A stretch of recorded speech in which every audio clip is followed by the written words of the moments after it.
রাত যত গভীর হয়, মানুষের না বলা কথাগুলো তত বেশি জেগে ওঠে।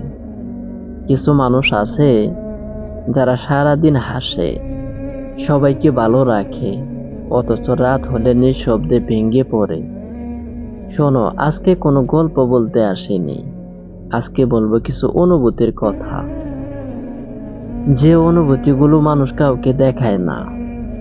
এই শহরে সবাই বেঁচে আছে, কিন্তু সবাই ভালো নেই। কেউ পরিবারের জন্য নিজের স্বপ্নগুলো মেরে ফেলেছে, কেউ প্রিয় মানুষটার অবহেলায় বদলে গেছে, আবার কেউ হাজার মানুষের ভিড়েও ভীষণ একা। মানুষ বলে সময় সব ঠিক করে দেয়, অথচ কিছু কষ্ট আছে যা সময় না, শুধু মানুষকে চুপচাপ থাকতে শিখিয়ে দেয়। আগে যে মানুষটা ছোট ছোট জিনিসে হাসতো, আজ সে মানুষটাই নীরব, কারণ জীবন তাকে শিখিয়ে দিয়েছে সবাই পাশে থাকার কথা বললেও সবাই শেষ পর্যন্ত থাকে না।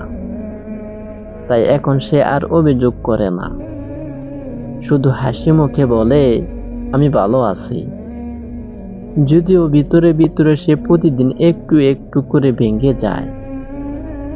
আর জানো, সবচেয়ে ভয়ঙ্কর কষ্টটা হলো যখন মানুষ কাঁদতেও বলে যায়।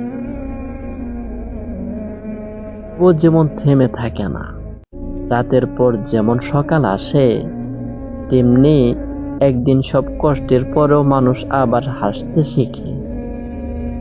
তাই যদি আজকে তুমি ভেঙে পড়ে থাকো, মনে রেখো তোমার গল্প এখনো শেষ হয়নি।